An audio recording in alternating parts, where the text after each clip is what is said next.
Hello दोस्तों, नमस्कार। मेरा नाम है संदीप और आप सभी का वेलकम है नथिंग इम्पॉसिबल के यूट्यूब चैनल पर। आशा करता हूं और उम्मीद करता हूं आप सभी बहुत ही अच्छे होंगे और आप सभी की प्रिपरेशन भी बहुत ही अच्छे तरीके से चल रही होगी। तो फ्रेंड्स, आज के इस वीडियो में हम लोग यूजीसी नेट फर्स्ट पेपर में एग्ज़ाम 2022-23 के पॉइंट ऑफ व्यू से, इसके साथ ही साथ करंट टाइम में जो आपका एग्ज़ाम होने वाला है उसके भी पॉइंट ऑफ व्यू से संप्रेषण यानी कि कम्युनिकेशन वाले यूनिट से महत्वपूर्ण प्रश्नों को आज के इस वीडियो में कवर करने वाले हैं।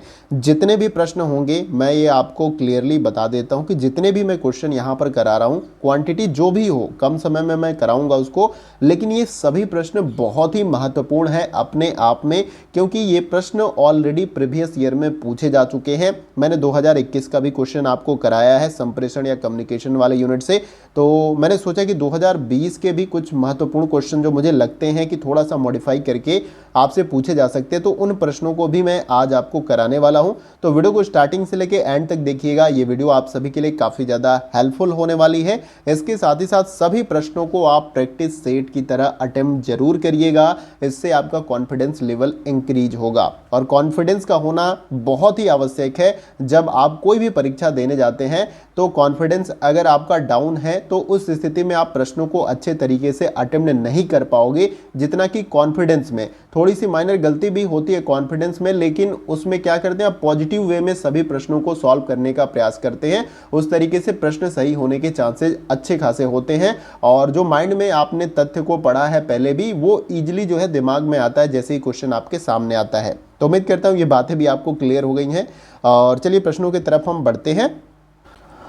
तो यहाँ पर स्क्रीन पे आप देख पा रहे होंगे, सबसे पहला जो प्रश्न है इसमें पूछा जा रहा है कि विद्यार्थियों द्वारा कक्षा में प्रभावी ढंग से सुनने का आधार इन चारों विकल्पों में से क्या है, ये आपको बताने का प्रयास करना है। और अच्छी बात यह कि ये प्रश्न जो है यूजीसी नेट नवंबर 2020 में ऑलरेडी पूछा जा चुका है, तो अपने आप में ये प्रश्न काफ़ी ज़्यादा इंपॉर्टेंट है। तो सभी लोग इसका जवाब कमेंट बॉक्स में देने का प्रयास करें और लास्ट में जितने भी मैं क्वेश्चन यहाँ पर करा रहा हूँ उसका टोटल स्कोर आप जरूर बताने का प्रयास करिएगा। देखिए यहाँ पर इस प्रश्न का जो हमारा राइट आंसर हो जाएगा वो है आपका ऑप्शन नंबर सी, तदानुभूतिक अधिगम। विद्यार्थियों द्वारा कक्षा में प्रभावी ढंग से सुनने का आधार क्या होता है?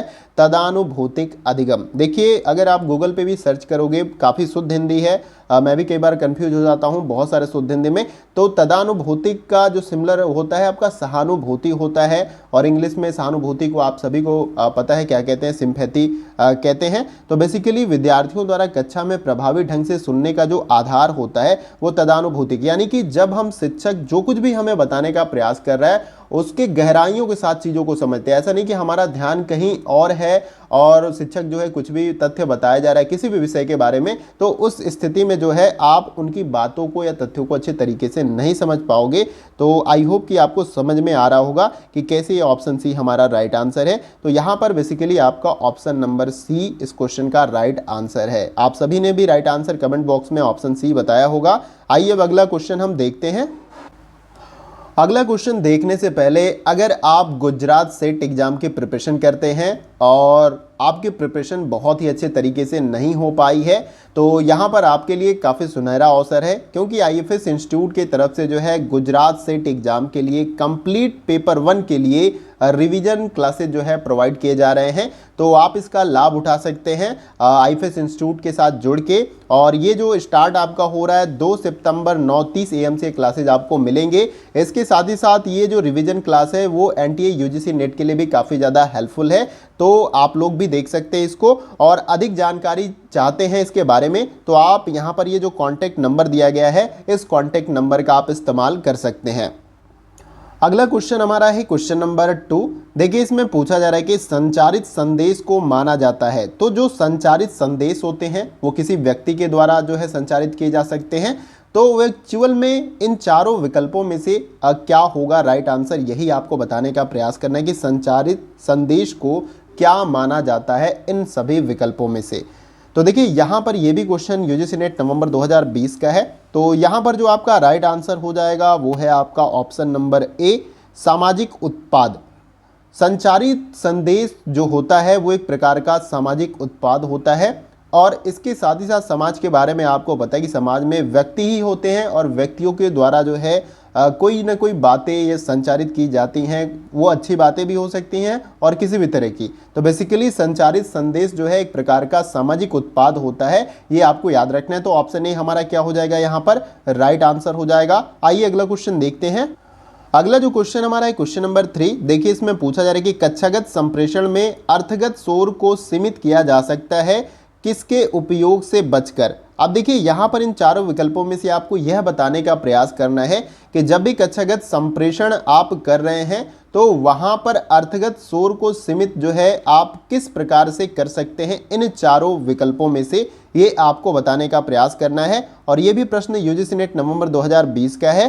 देखिए यहाँ पर इस क्वेश्चन का जो हमारा राइट आंसर हो जाएगा वो है आपका ऑप्शन नंबर बी।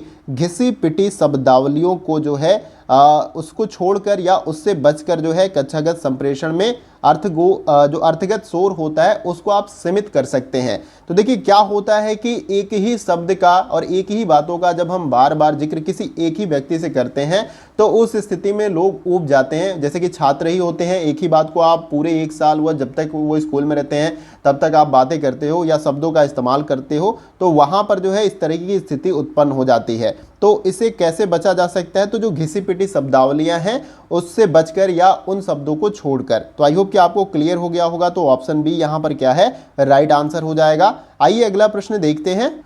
अगला क्वेश्चन हमारा है क्वेश्चन नंबर 4। देखिए इसमें पूछा जा रहा है कि कक्षा में संप्रेषण के अंतर्गत अवरोधों को दूर करने के लिए निम्नांकित में से कौन उपयोगी है, ये आपको बताने का प्रयास करना है। तो बेसिकली यहाँ पर कक्षा में संप्रेषण के अंतर्गत अवरोध को दूर करने के लिए कुछ कथन दिए गए हैं, जिनमें से कुछ कथन आपके सही होंगे, कुछ गलत होंगे। तो सही वाले कथन को हमें पहचान करना है, फिर नीचे दिए गए इन 4 विकल्पों में से अपना सही आंसर बताने का प्रयास करना। और ये भी प्रश्न प्रीवियस ईयर का क्वेश्चन है। तो देखिए यहाँ पर जो सबसे पहला कथन हमारा राइट होगा वो है एक आपका सबसे पहला यहाँ पर शब्दांबर के स्तर की पहचान करना। जो शब्दांबर है उसके स्तर की पहचान करना।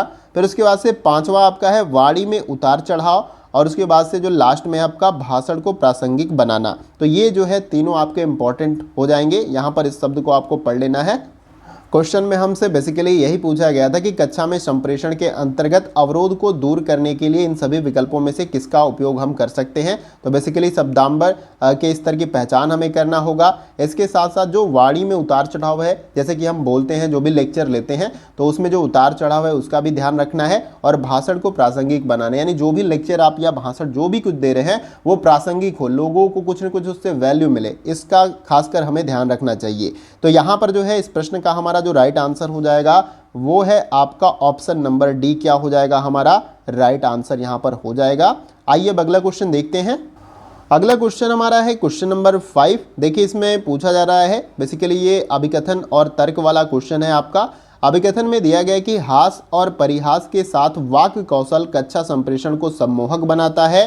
तर्क दिया गया है कि अलंकारिक हस्तक्षेप कक्षा संचार को उद्देश्यपरक नहीं बनाते हैं। उपयुक्त दोनों कथनों का अवलोकन करना है और नीचे दिए गए इन 4 विकल्पों में से अपना आपको राइट आंसर बताने का प्रयास करना है। और ये भी PYQ आपका मतलब प्रीवियस ईयर का ये क्वेश्चन है, 2020 में पूछा गया था।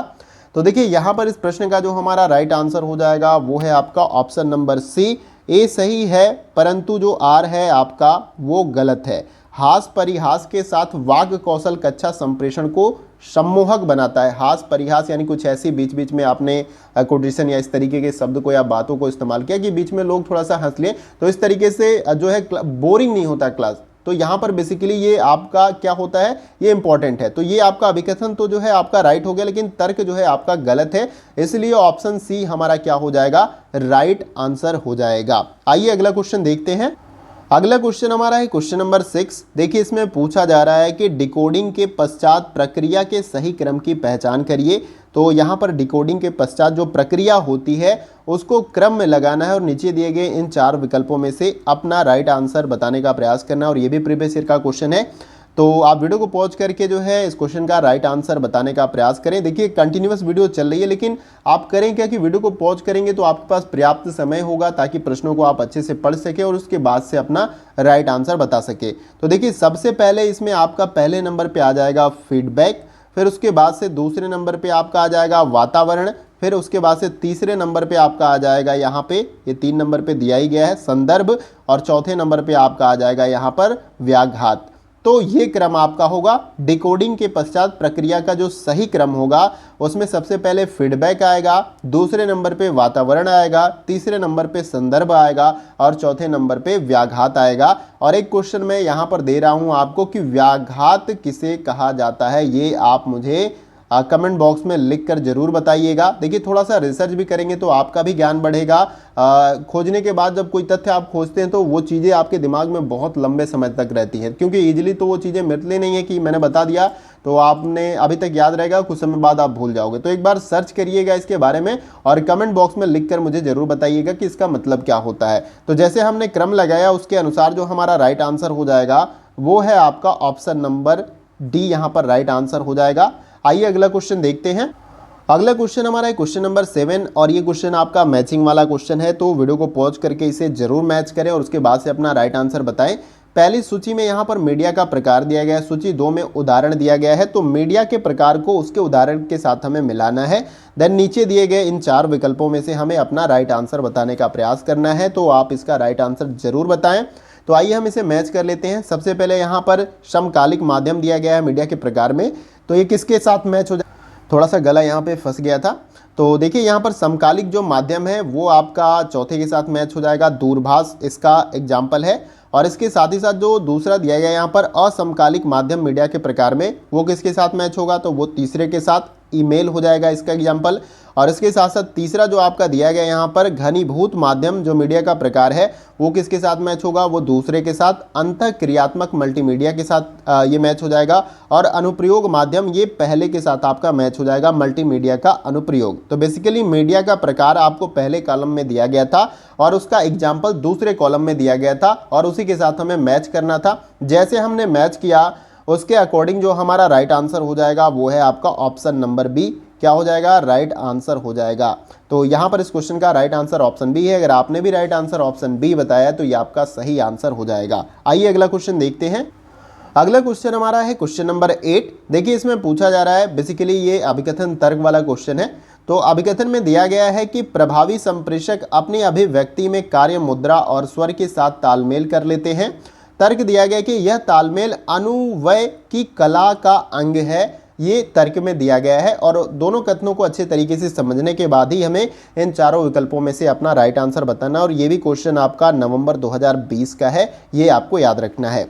तो इसका जवाब आप सभी कमेंट बॉक्स में जरूर दें। देखिए यहाँ पर इस प्रश्न का जो हमारा राइट आंसर हो जाएगा वो है आपका ऑप्शन नंबर ए, यहाँ पर राइट आंसर हो जाएगा। ए आर दोनों सही है और आर ए की सही व्याख्या कर रहा है, यानी कि प्रभावी संप्रेषक अपनी अभिव्यक्ति में कार्य मुद्रा और स्वर के साथ तालमेल कर लेते हैं। ये जो प्रभावी संप्रेषक होते हैं प्रभावी तौर पे जो है वो बात करते हैं, तो वो जो है अपनी मुद्रा और जो वाणी होती है उनका स्वर होता है उसमें तालमेल क्या करते हैं, वो बिठा लेते हैं। जैसे बहुत समय से कोई व्यक्ति लेक्चर दे रहा है या भाषण दे रहा है, उसके पास काफ़ी ज़्यादा एक्सपीरियंस है, अनुभव है, तो जब भी वो मंच पे या स्टेज पे या पोडियम पे खड़ा होकर लेक्चर या कोई बात कहेगा तो अगर कोई दिक्कत भी आती है तो वो अपने स्वर और जो बॉडी लैंग्वेज होती है मुद्रा उसमें तालमेल इजीली बिठा लेता है।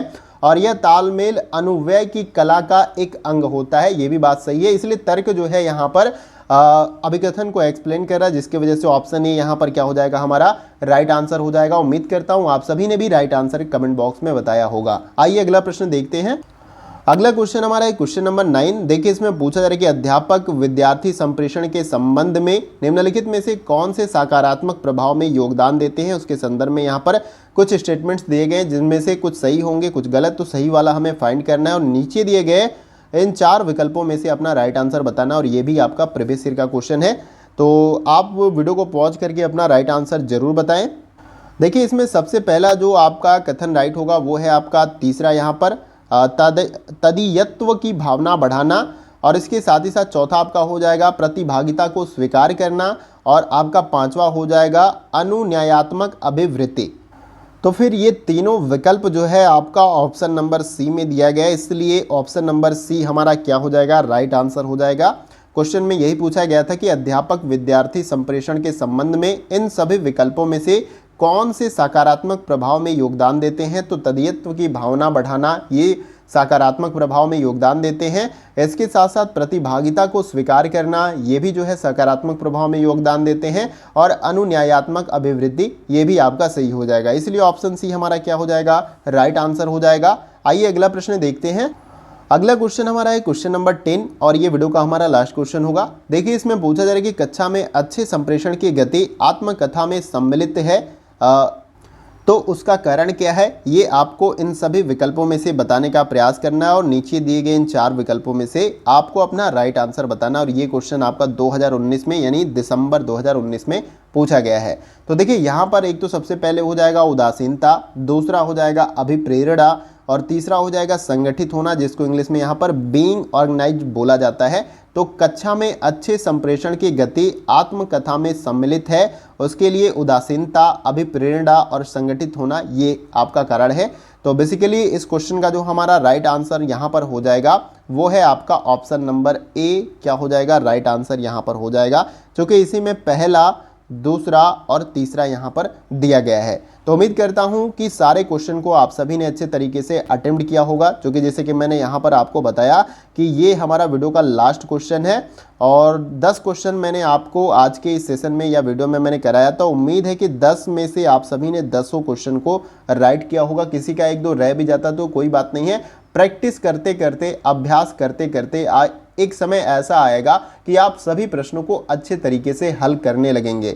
और किसी भी काम में प्रैक्टिस काफ़ी ज़्यादा इंपॉर्टेंट रोल अपना अदा करती है। आप परिपक्व तभी होंगे जितना ज़्यादा आप अभ्यास करेंगे। जो व्यक्ति अभ्यास नहीं करेगा तो वो पीछे रह जाएगा। जो व्यक्ति लगातार अभ्यास करता रहता है अपने काम पे, तथ्यों को उसने पढ़ लिया, सिलेबस कंप्लीट कर लिया, फिर उसे करना है क्या कि प्रश्नों को सॉल्व करना है, तब पता चलेगा कि क्या कुछ हमने पढ़ा है, क्या कुछ हमारा रह गया है। इसके साथ ही साथ प्रीवियस ईयर के प्रश्नों को भी सॉल्व करना उसके लिए काफ़ी ज़्यादा इंपॉर्टेंट होता है। तो उम्मीद करता हूँ वीडियो का सेशन आप सभी को पसंद आया होगा और कहीं से भी वीडियो का सेशन अच्छा लगे आप सभी को तो आप वीडियो को लाइक करके हमें अप्रिशिएट कर सकते हैं और इसे दूसरे दोस्तों के साथ आप शेयर कर सकते हैं ताकि उनको भी हेल्प मिल सके। और अगर आप चैनल पे नए हैं तो चैनल को सब्सक्राइब करके बेल आइकन का बटन आप प्रेस कर सकते हैं एग्जाम रिलेटेड इंपॉर्टेंट अपडेट के लिए। इसके साथ ही साथ ऐसे ही इंपॉर्टेंट जो है प्रश्नों के सीरीज को भी देखने के लिए जो है आप चैनल को सब्सक्राइब कर सकते हैं। और चैनल पे अगर आप नए हैं, किसी और भी एग्जाम की प्रिपरेशन कर रहे हैं तो भी आप इस चैनल को ज्वाइन कर सकते हैं। निश्चित रूप से आपको इस चैनल से जरूर हेल्प मिलेगा। तो फ्रेंड्स आज के वीडियो में बस इतना ही, फिर मिलते हैं अगले वीडियो में कुछ और महत्वपूर्ण प्रश्नों के साथ। तब तक के लिए जय हिंद, जय भारत।